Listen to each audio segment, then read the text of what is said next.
Hello, friends. I can't wait to preach at the Wasa Revival Nights. Hey, guys, this is a word that's been stirring in my heart. James chapter 5, verse 17.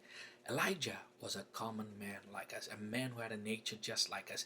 People looked at Elijah and thought this guy might have just fallen from heaven. This guy had so much power. This guy called down the fire. This guy was an icon. This guy had so much influence over the nation. Even the king sought after him.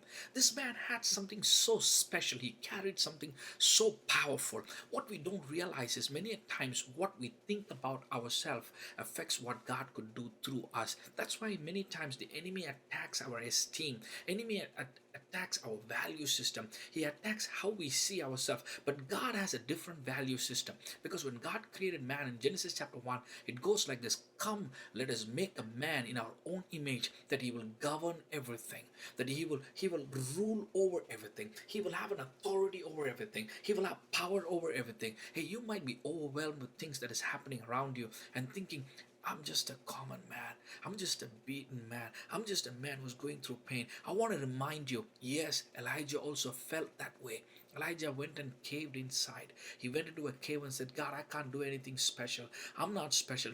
I'm not better than my father. Hey, we all speak like that. But one time, when we have an encounter with God, when we have a conversation with God, that changes things. Because the same man, he came out of the cave. He didn't come the same way he went inside. He came out and he was ready to anoint leaders. He was ready to raise some people who will make a difference in the nation.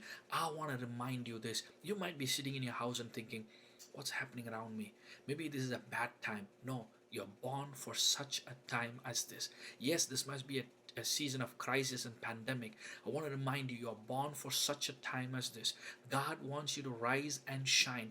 God wants your light to shine greater than ever before. God wants your light to just shine so bright that, you know what, people looked at you once and they said, he's just an average person. No, the moment you have an encounter with God, you're not an average person. You are extraordinary. You're supernatural.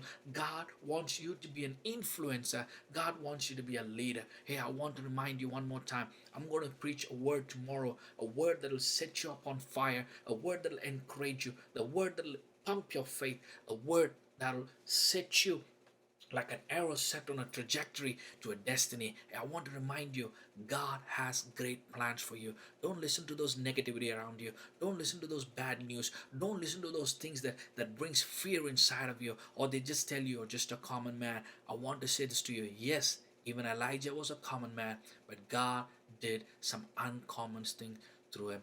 I want to remind you guys, you are called for such a time as this to rise and shine. Hey, come along for this meeting that happens at the Wasa Revival Nights. Go check us out on Facebook.